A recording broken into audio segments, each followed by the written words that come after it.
उपस्थित पत्रकार साथियों, हमारे साथ आज दो डॉक्टर बैठे हुए हैं। एक डॉक्टर संजय निषाद जी, दूसरे डॉक्टर संजय चौहान जी। मुझे खुशी है इस बात की कि जब कभी भी हमें सहयोग की ज़रूरत पड़ी होगी चुनाव में, इन दोनों नेताओं ने, इनके संगठन ने, इनके सभी सहयोगी साथियों ने हमारी मदद की है और इस समाजवादी आंदोलन को आगे बढ़ाने में सहयोग किया है। मैं उसके लिए भी कि जिस आंदोलन, जिन बातों को लेकर पार्टी है, इस चुनाव में जो सबसे बड़ा चुनाव होने जा रहा है देश का, न केवल देश बल्कि दुनिया की नजर है कि आखिरकार उत्तर प्रदेश का परिणाम क्या होगा।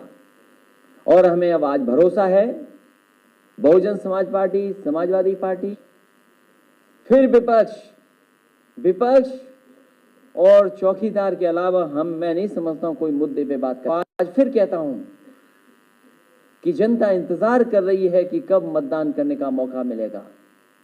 इस प्रदेश और देश का किसान के लिए ये जो साजिशें हो रही हैं, उसका अध्ययन कर करके हम आपके सामने भी उन बातों को रखेंगे। आखिरकार ये साजिश क्यों हो रही है और कौन लोग कर रहे हैं।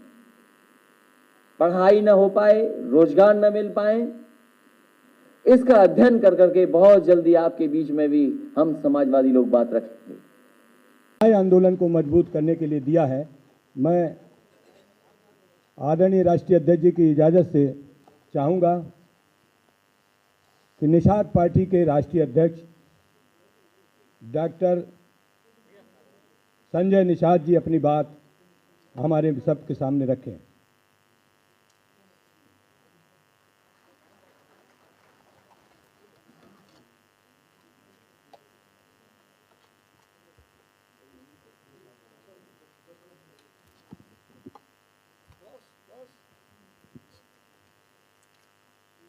आज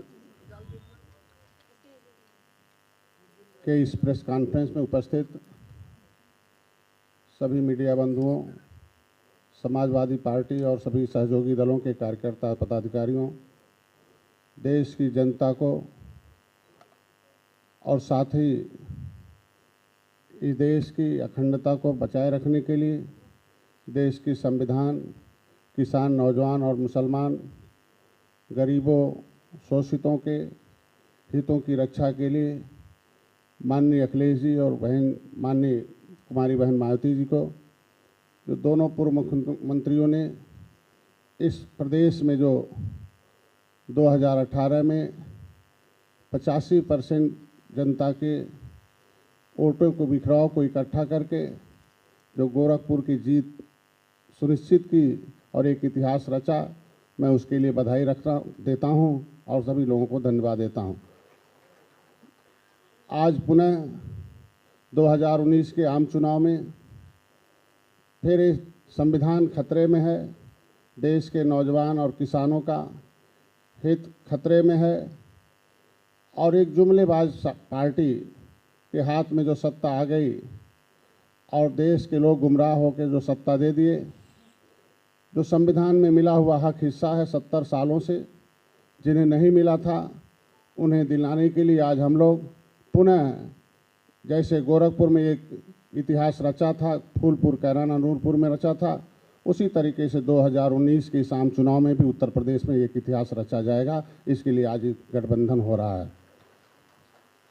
मैं देश की जनता को एक संदेश देना चाहता हूं कि देश के निर्माता डॉक्टर भीमराव अंबेडकर ने दबे कुचले शोषितों के लिए एक आरक्षण की व्यवस्था दी थी, देश में गिनती कराने की व्यवस्था दी थी। तो मैं चाहता हूं कि देश की गिनती के आधार पर अगर भारतीय जनता पार्टी ने 10% का आरक्षण दिया है तो देश की जनता की गिनती के आधार पर गिनती को भी जितनी जातियां हैं उनके ऊपर उनको ओपन करें और गिनती के आधार पर उसमें जितने लोग हैं उनका शिक्षा में, स्वास्थ्य में, रोजगार में, देश की जो राजनीति में है उसमें गिनती के आधार पर सबको हिस्सा मिलना चाहिए। ये हमारा मानना है और हमारी पार्टी का इस पर समर्थन है।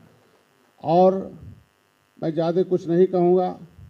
मैं 13 जनवरी 2013 को निषाद राज के किले से इलाहाबाद में मैं संकल्प लिया था कि अगर माननीय कांशी राम ने संकल्प लिया, एक इतिहास रचा, तो उनके जो सपने हैं, जो बचे सपने हैं, जो वोटों का बिखराव हो रहा था 2014 से 2017 में, वो वोट इकट्ठा करके जो हम लोगों ने इतिहास गोरखपुर, फूलपुर, कैराना, नूरपुर में रखा, वो पुनः इतिहास अभी 2019 के इस चुनाव में देखने को मिलेगा और सारा वोट इकट्ठा होकर इस गठबंधन के साथ रहेगा।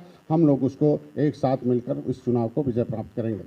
मोदी ने जाकर कहा था इलाहाबाद में, हम गंगा पुत्रों का दर्द दूर करेंगे। योगी जी ने कहा था कि हम इस मछुआरों का जो अनुसूचित जात का आरक्षण है जो संविधान में मिला, हम देंगे। मैं माननीय अखिलेश जी को बधाई देना चाहता हूं कि इंजीनियर प्रवीण निषाद को उन्होंने इस देश की सदन में भेजा, वहां आवाज़ उठाया। इतना ही नाम लिया कि माननीय अखिलेश जी ने 21/12/2016 को एक शासनादेश भेजा है जिसमें सभी लोगों को अनुसूचित जात का हक मछुआरों को देने के लिए।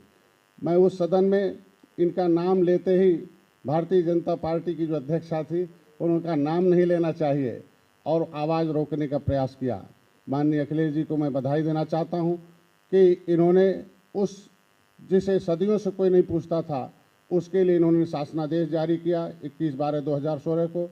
17/12/2016 को इन्होंने उसको परिभाषित करके भेज दिया। 31/12/2016 को पिछड़ी जात से निकाल के इन्होंने कह दिया कि इन्हें अनुसूचित जात का हक पूरा मिलना चाहिए, ये संविधान सम्मत है। उस पर स्टे हो गया था चुनाव होने के नाते, वो स्टे खारिज हो गया और स्टे खारिज होने के बाद वो शासनादेश तहसीलों में पड़ा हुआ है। लगातार मांग करने के बाद जिन्होंने मांग किया, चाहे जैसे शिक्षा मित्रों ने मांग किया, चाहे नौजवानों ने मांग किया नौकरी का, प्रेरकों ने मांग किया, रसोइया ने मांग किया, जिसने भी मांग किया उसके ऊपर लाठियों से उन्होंने जिस तरीके से जवाब देने का समय आ गया है कि 7 मार्च को मैंने अभी कि ही आवेदन करना था कि जो तहसील में पड़ा हुआ है उसके इस जो शासनादेश की कॉपी उसे जारी किया जाए। उसको किस तरीके से हमारे महिलाओं को पुलिस के द्वारा भारतीय जनता पार्टी के गुंडों ने पिटाई किया, नौजवानों को किया, सांसदों को किया, विधायक 2 उसमें मारे गए, हाथ पैर तोड़ दिया। मैं कहता हूं कि माननीय अखिलेश जी जो जा रहे थे इलाहाबाद में, उसे जो कोर्ट एयरपोर्ट पर रोकने का किया, तो अगर वो हमारे मुख्यमंत्री को एयरपोर्ट पर रोक सकते हैं तो हम लोगों का धर्म बनता है कि ऐसी सरकार को बटन दबा के ख़त्म किया जाए, उनको सदन में जाने से रोक दिया जाए। आज का ये गठबंधन माननीय अखिलेश जी पर छोड़ता हूं, किस तरीके से हम लोगों को जिताकर वो सदन में ले जाएंगे। मैं उम्मीद रखता हूं कि जिस तरीके से 2018 में इन्होंने एक इतिहास रचा था, 2019 में भी निषाद पार्टी के साथ मिलकर हम लोग इतिहास रखेंगे। उसमें मैं इनको धन्यवाद और बधाई देता हूं। पुनः बधाई देता हूं अपनी तरफ से कि जैसा इनका आदेश और निर्देश होगा उसका पालन निषाद पार्टी करेगी। हम लोग आगे मिलकर आगे चुनाव लड़ने का, जिस तरीके से वोट हम लोगों का बिखरा हुआ था, एक एक वोट निषाद पार्टी का कार्यकर्ता, निषाद पार्टी के सभी पदाधिकारी पूरे प्रदेश में जहाँ जहाँ भी है, चाहे वो बहुजन समाज पार्टी का कोई पदाधिकारी कोई भी प्रत्याशी लड़ता हो और चाहे निषाद पार्टी का लड़ता हो और चाहे समाजवादी पार्टी का लड़ता हो, वो महागठबंधन का प्रत्याशी है। वहाँ कोई भेदभाव नहीं, एक सुर से हम लोग वोट डलवाकर उसे विजयी प्राप्त कराकर पुनः हम लोग इतिहास रचेंगे। धन्यवाद। का काम किया है। मैं दोनों नेताओं को बधाई देता हूं कि महागठबंधन में जिसमें बहुजन समाज पार्टी, समाजवादी पार्टी है, इस चुनाव में जो सबसे बड़ा चुनाव होने जा रहा है देश का, न केवल देश बल्कि दुनिया की नज़र है कि आखिरकार उत्तर प्रदेश का परिणाम क्या होगा। और हमें अब आज भरोसा है Bahujan Samaj party, Samajwadi party, RLD, Nishad party और हमारे जनवादी पार्टी के आ जाने के बाद उत्तर प्रदेश का सबसे बड़ा परिवर्तन दिखाई देगा। जो 74 की बातें करते थे, अब उन्हें सोचना पड़ेगा कि उनका खाता कहां खुलेगा। एक के अलावा मुझे नहीं लगता कोई खाता खोल पाएंगे। भारतीय जनता पार्टी के जो मुद्दे हैं अभी तक जो सुनने में आ रहा है, उनके मुद्दे केवल विपक्ष, फिर विपक्ष, विपक्ष और चौकीदार के अलावा मैं नहीं समझता हूं कोई मुद्दे पे बात कर पा रहे हैं। और सब ताकतें लगाने के बाद भी अभी जन समर्थन नहीं जुटा पाए हैं। मैं पहले भी कहता था, आज फिर कहता हूं कि जनता इंतजार कर रही है कि कब मतदान करने का मौका मिलेगा।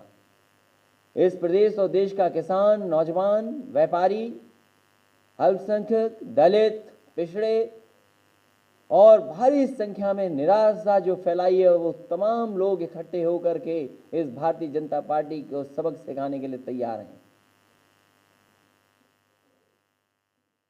हमारी